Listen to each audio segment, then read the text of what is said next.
কিন্তু ইঁদুর বড় ছিল ভাই। আজ সারা রাত আমার ঘুম হয় না।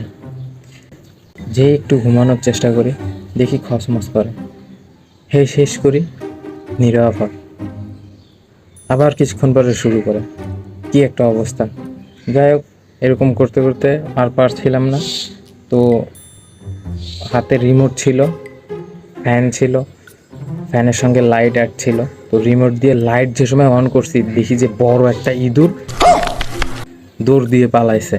যাই হোক, পালাইছে, আমি মনে করছি চলে গেছে, ও সমস্যা নেই। ঘুমানোর চেষ্টা আবারও শুরু আমার। হঠাৎ আবারও শুরু, মানে ওই আটা ছিল তো এখানে, আটার ওই প্যাকেট ছিঁড়া শেষ করে ফেলছে, আটা ছিটাই মিটাই পুরা শেষ। আমি তো একটা চিন্তাতেই ছিলাম আর ভয়ে ছিলাম যে যদি এই মশারির মধ্যে ঢুকে, মশারির কোনো অস্তিত্ব থাকতো না, মশারির ছিঁড়া ঘুরা শেষ হয়ে যেত।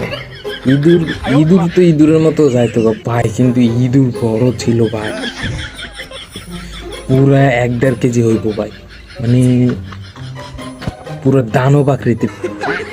শালারা এনে খায় আর ঘুরে ফিরে চুরি চামারি করে।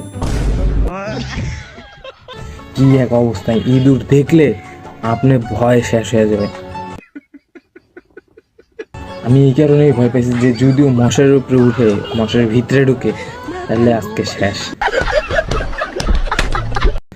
মশারি থাকবো না, আমি থাকবো না, ইঁদুর থাকবো, যে কোনো একটা।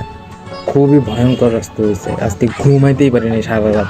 সকালে একটু ঘুমাইছিলাম, তাও দেখি শরীর আটা আটা হয়ে গেছে। এখন গোসল না করলে হইতেছে না।